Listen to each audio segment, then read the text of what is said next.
CTET Hindi भाषा में इन दो मनोवैज्ञानिक से बहुत सारे प्रश्न पूछे जाते हैं। एक हैं स्टेफन क्रेसन और दूसरे हैं चॉम्स्की। तो आइए आज इन दोनों के बारे में जो मोटी मोटी बातें हैं उसको देख लेते हैं। सबसे पहले स्टेफन क्रेसन के बारे में देखते हैं।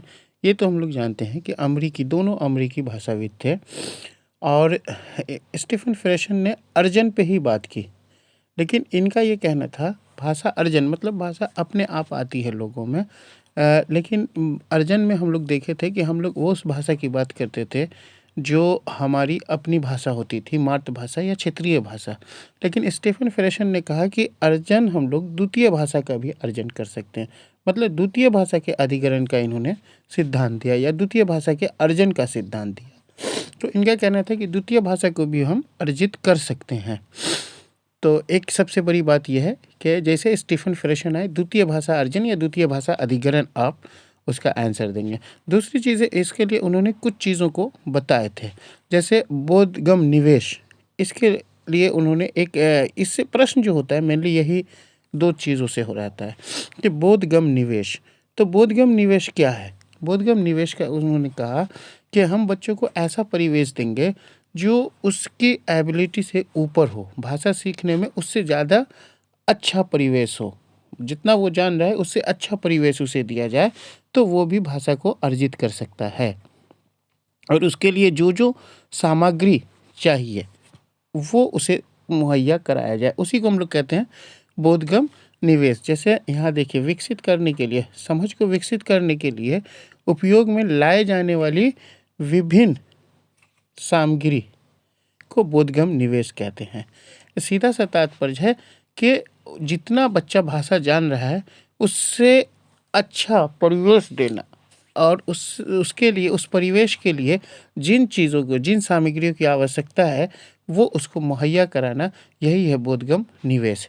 बोधगम निवेश के बारे में जो स्टीफन फ्रेशन ने कहा, इससे भी प्रश्न आते हैं। I+1 होना चाहिए। वो क्या होना चाहिए? I+1 मतलब बच्चे की जो जानकारी है उसको हम लोग आई कहेंगे। वो क्रमबद्ध सीखता है 1 2 3, तो ये हो गया जो भी क्रम में उसने सीखा वो हो गया। अभी वो मान लिया तीसरी क्रम पे मौजूद है तो ये हो गया आई, ये हो गया आई। इससे अच्छा परिवेश उसको मिलना चाहिए, मतलब I+1 परिवेश उसको मिलना चाहिए, तो या बोधगम निवेश मिलना चाहिए। तब उसके अर्जन की जो स्पीड होगी वो आगे बहुत तेज़ होगी। तो इस तरह से इनसे ये 2-3 चीज़ों को याद आप रखिएगा कि अर्जन का सिद्धांत उन्होंने दिया लेकिन द्वितीय भाषा के अर्जन का, और बोधगम निवेश की बात की। बोधगम निवेश का मतलब उसको सीखने के लिए जिन सामग्रियों की आवश्यकता है वो उसे प्रोवाइड कराया जाए ताकि वो ज़्यादा तेज़ी से सीख सके, समझ रहे हैं, या फिर उसे अच्छा परिवेश मुहैया कराना, इसी को बोधगम निवेश कहते हैं। और बोधगम निवेश जो होता है वो हमेशा I+1 के फॉर्म में होता है, मतलब कि जितना बच्चा जान रहा है उससे एक ज़्यादा कम से कम होना चाहिए, एक स्टेप आगे होना चाहिए बोधगम निवेश। तो आइए अब द्वितीय मनोवैज्ञानिक जो चॉम्स्की है उसके बारे में बात करते हैं। तो चॉम्स्की को जो है यहाँ देखिए, उसे भाषा विकास का जनक भी कहा जाता है, मतलब फादर ऑफ लैंग्वेज डेवलपमेंट, आधुनिक भाषा विकास का जनक कहा जाता है ना। ये एक व्यवहारवादी विचारक थे। बालक में व्याकरण, देखिए इनकी सबसे बड़ी बात जो है, बालक में व्याकरण एवं भाषा सीखने की क्षमता जन्मजात होती है। ये जन्मजात जैसे रहे कि भाषा सीखने की क्षमता जन्मजात होती है, ये किस मनोवैज्ञानिक का कहना है? तो ये साफ है, चॉम्स्की का कहना है कि वो क्षमता जो है वो जन्मजात होती है। इनके सिद्धांत को हम मनोभाषिक सिद्धांत के नाम से भी जानते हैं। इंग्लिश में उसको देख लीजिएगा, साइको लिंग्विस्टिक थ्योरी भी इसे कहते हैं। तो ये चीज़ जो है साइको लिंग्विस्टिक थ्योरी, आप याद रखिएगा कि चॉम्स्की के सिद्धांत को साइको लिंग्विस्टिक थ्योरी भी कहते हैं, यानी मनोभाषिक सिद्धांत भी कहते हैं, मनोभाषिक सिद्धांत भी कहते हैं। बालक की भाषा अधिग्रहण क्षमता जो होती है वो शुरुआत के 5 वर्षों में बहुत तीव्र होती है, बहुत प्रभावी होती है। मतलब इन 5 वर्षों में वो बहुत तेज़ी से सीखते हैं, समझ रहे हैं। तो इनका ये कहना था। दूसरी चीज़ इनका कहना था LED, मतलब बच्चा जो होता है एक लैंग्वेज एक्विजिशन डिवाइस, उसके अंदर एक लैंग्वेज एक्विजिशन डिवाइस होता है।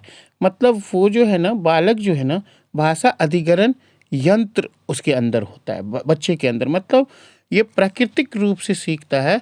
जो ये डिवाइस जो है प्राकृतिक रूप से उसके अंदर डाला गया है कि वो किसी भी भाषा को अधिग्रहित करे। जिस भाषा के परिवेश में उसमें रख दिया जाएगा वो उसको धीरे धीरे लेता रहेगा। तो उसके अंदर जो होता है बच्चे के अंदर एक डिवाइस होता है, मतलब भाषा अधिग्रहण डिवाइस। डिवाइस LAD जैसे रहे वो चॉम्स्की हो जाएगा।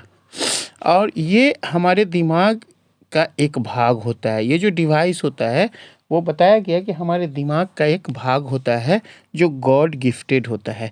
तो इतनी बातों को अगर आप याद रखिएगा चॉम्स्की से और स्टीफन क्रेशन से, तो उम्मीद है कि आपका प्रश्न नहीं छूटेगा।